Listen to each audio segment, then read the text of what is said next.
Hello and welcome to the final guide of all of TBC and of Sunwell Plateau. We've finally reached the end here with Kil'jeaden, who is the main, or he's not the main antagonist of the expansion, but the reason why the expansion was called the Burning Crusade in the first place, seeing as Illidan doesn't really have anything to do with the Burning Legion other than him trying to kill Kil'jeaden essentially.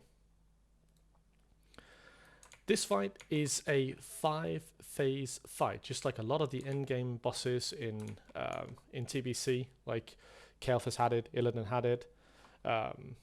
It's usually a multi-phase fight when it's the last boss of a raid. However, while 5 phases sounds like a lot, it's actually not that bad. The tactic stays the same through phase 2 to 5.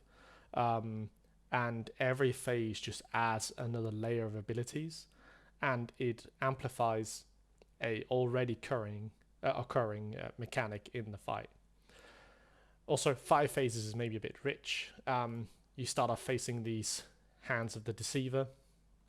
This is technically phase 1 of the fight, even though you're not facing Kil'jeaden in this first bit. Now, I'll just go through the mechanics. And there's a lot of them, but we'll start with these hands of the Deceiver. They just throw shadow bolts out, shadow bolt volley. This needs to be interrupted. You can also use arcane bombs. This is a very good idea if you're an engineer. Use arcane bombs to interrupt them. We'll focus them down one by one, because once they reach 20%, they become immune to interrupts, stuns, and silences. So it's better to keep 2 of them locked down with stuns and silence. Kill one, murder that one quickly. Go on to the next one. This part of the fight is not a DPS race. This is more just like make sure there's control so you don't have anyone randomly die. Once these are all dead, Kil'jeaden will spawn in the middle of the platform, and we're going to use probably half of the room, and that will be this half. So the right hand side here is what we're going to use, and we're going to spread all around the semicircle of this arena. The reason for this is that a lot of the mechanics of Kil'jeaden chain, so you want to have room to spread. But in later stages, when we come to the core mechanic, or like the most iconic mechanic, which is called Darkness of 1,000 Souls, then you want to make sure that you can stack together to use a dragon mechanic. Dragons are spawned from or summoned from these, called Shield of the Blue. But I'll get to that. So for Kil'jeaden himself, he will have, throughout all of the phases where you actually face him, something called Legion Lightning. Legion Lightning is a chain lightning that jumps to up to, it hits a player and then jumps 4 times. It deals 3,500 shadow damage and also destroys mana, 1,500 mana per target hit. This continues out throughout all of the phases. It's not really considered his main ability. That one would be Soul Flay, which hits the primary target of him, the highest threat. And Soul Flay does about 3,000 shadow damage per second and also slows movement by 70%. He will only cast this Soul Flay if he's not already casting another ability, and he casts a lot of abilities, so the later you get in the fight, the less he'll be casting it, because he will be spending more time doing big raid mechanics. This is essentially a 1-tank fight. However, all of the off-tanks that we bring, for the other fights in here, they'll be probably taking up these dragon orbs once they activate and use the dragon abilities within. Now, if dragons aren't up, then they can also help with tanking something called Sinister Reflections, which are reflections of raid members that spawn every start of a phase. Sinister Reflections start at phase 3, so they don't initially start when you fight Kil'jeaden, but the first transition, which is at 85%, 55% and 25% health, they'll spawn 4 reflections. They look like random raid members, have similar class abilities. We just group him up, we kill him. This will be range job. Melee for this entire fight, you'll just be killing Kil'jeaden after we kill these hands of the Deceiver, and you will make sure that you don't stack on top of each other. The reason why you don't want to stack on top of each other is because of an ability called Fire Bloom. Fire Bloom is cast on 5 random raid members at a time, and it places a 20-second debuff that causes you to burn, does around 1,700 fire damage every 2 seconds. in a 10-yard radius around you. So you want to make sure that you're not stacked on top of each other, so you start killing each other. If, say, 3 melee get hit by this ability, then just start chucking each other down. This can be removed by Cloak of Shadows, Ice Block, Divine Shield. Any kind of immunity will remove the debuff. It cannot be dispelled. Another big ability is called Flame Darts. Flame Darts is also a fire damage, reduces move speed by 50%, and you will explode for an additional 500 damage at the end of its 15-second duration. Does around 1700, 1800 fire damage initially, and this activates in phase 3. The last big mechanic in the early stages is called Shield Orb. Activates again from phase 2. It's a tiny little shadow ball that follows around the room, swirls around Kil'jeaden. Range, kill this first. So for range, the kill order will always be Shield Orb first, then Sinister Reflections if they are up, and lastly Kil'jeaden. This is very important, and it's important you kill these Shield Orbs. They don't hurt. They do like 1000 to 1500 shadow damage per shadow bolt, but they can quickly get out of hand, and they have low health.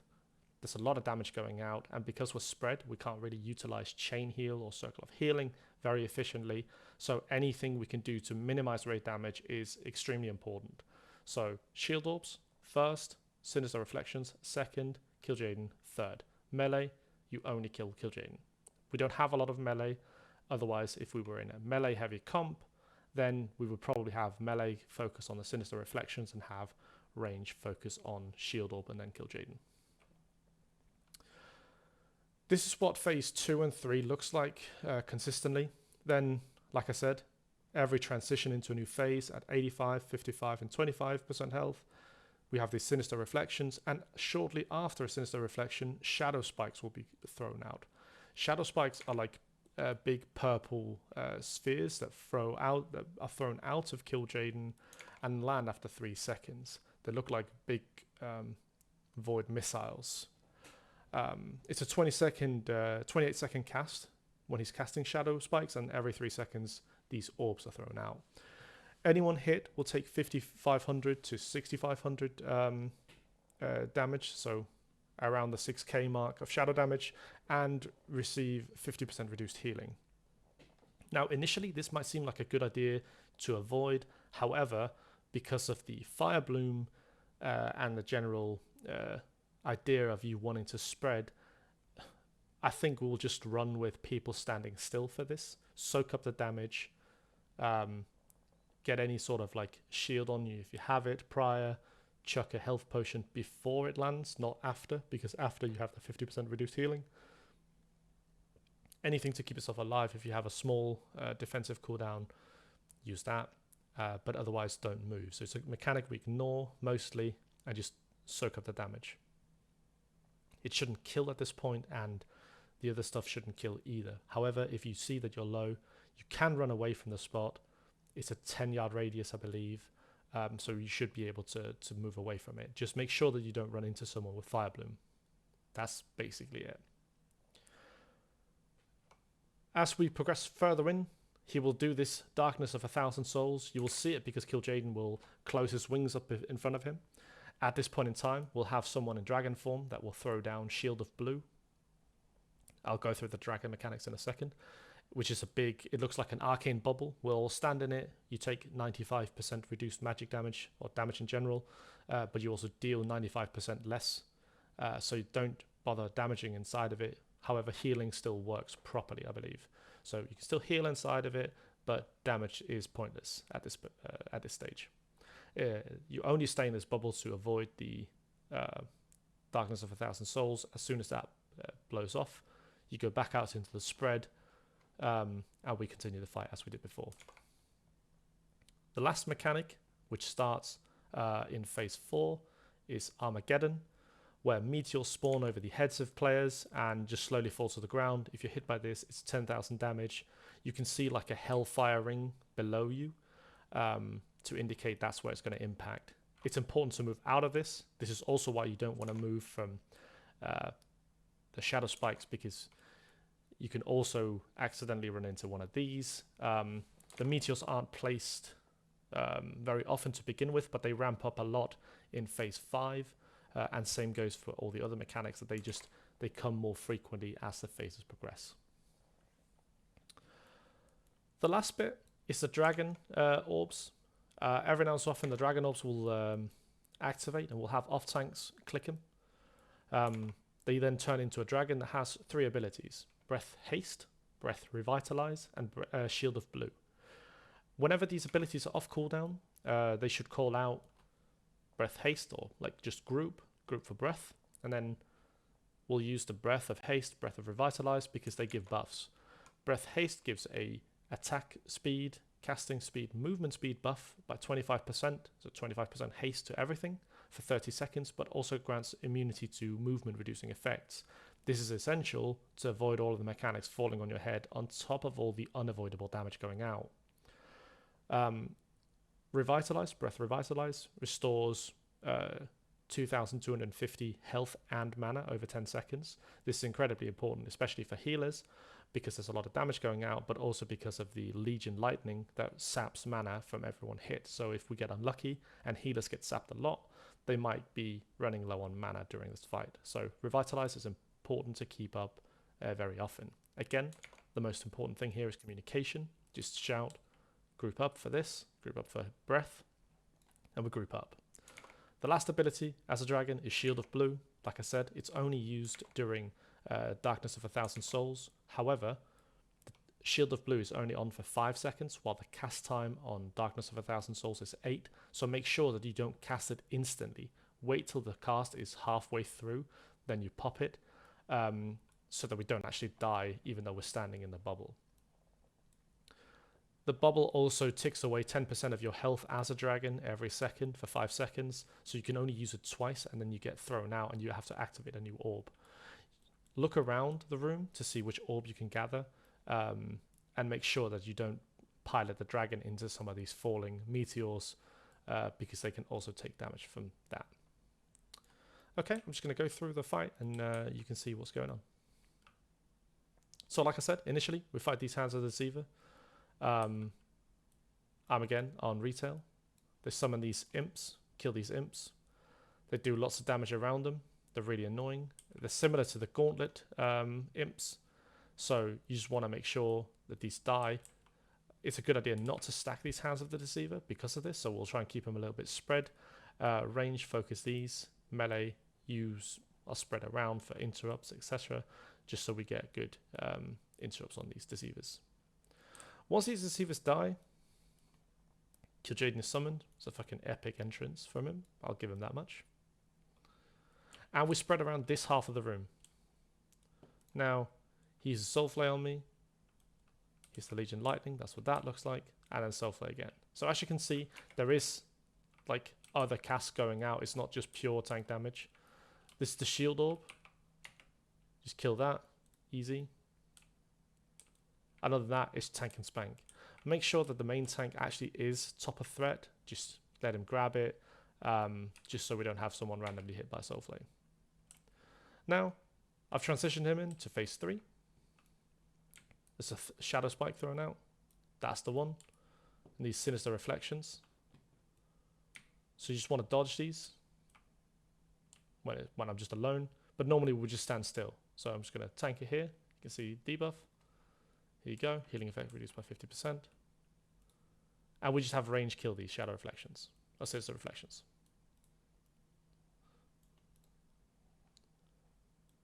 Once he's done casting it, he'll go back to casting Soulflame. And again, he continues doing this. If you get too close to the flaming platform, he pushes you back. That's why I'm getting knocked back during this. Again, Shield Orb is up.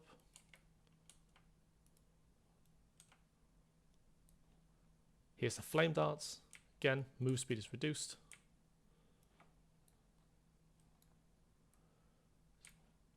Over here, you can see a Dragon Orb activating. That's how you notice. So off tanks, pay attention for that, the flame around the orb. He can activate any of these, not just the ones that we're stood in this in area with. So just make sure that you have your eyes open. I'm not actually sure if I died from this. This is the ability, however, you want to use the Dragon Orb for. Again, he closes up. You all stack together. And then just use Shield of Blue.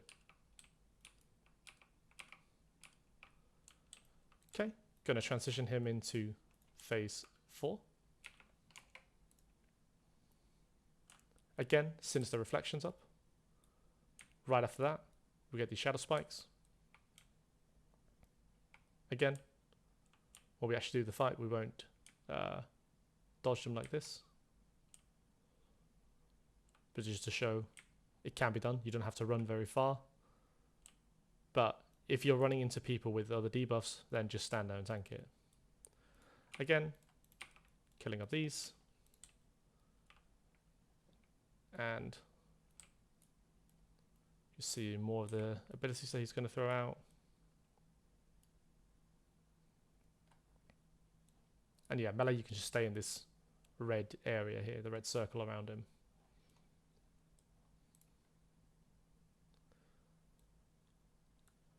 As you notice now, previously there was only 1 shield orb, now there's 3, so this increases as the fight goes on. Want to make sure that these are focused instantly, just so they don't get out of hand. Also, meteors are thrown out now. And land on top of it. This is the Hellfire I was talking about. The red graphic is a bit annoying, seeing as there's a lot of red going on, there's a lot of purple going on.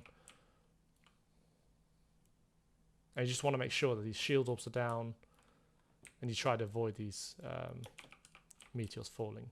Now, this is hard for me to do because I'm slowed all the time. But we should have Breath Haste to make sure that we don't get hit by movement impairing effects. You can still dodge it with the slow, because the meteors fall quite slowly. But as you can see, when I'm moving around, they take up a lot of the room, making it increasingly difficult. So that's basically it. You want to control shield orbs. You want to avoid shit falling on your head. And once you've done that, you transition Kil'jeaden into phase 5.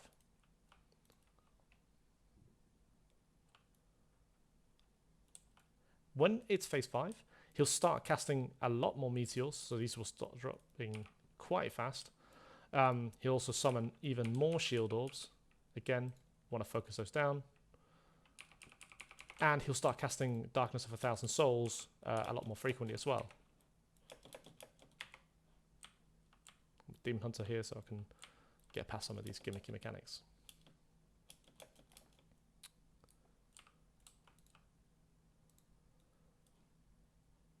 Now, at 25%, Avina also joins us. She gives us a buff. Here's a buff. Holy damage increased by 25%. This helps paladins, obviously. And all of these shield, all these dragon orbs spawn. So you can use all of them. Again, this is to combat Darkness of 1,000 Souls, primarily, as this is cast every 25 seconds now. So as you can see, there's a lot of stuff going on right now. And this is without having ads up, because they obviously die quickly, because I'm on retail. But just look at this. Look at this trail. So yeah, keep yourself aware. I've written on the written guide as well to use max range on the camera, factor 4, just so you can actually see all the stuff going around. It's important for a lot of people, and especially for the tanks trying to get these orbs initially. You can also see, however, that not a lot changes. Like, it's the same strategy, stuff just happens more frequently. So once you get the hang of it, just go in, kill Kil'jeaden, get the achievement, get some sun motes, and yeah, kill boss, get loot.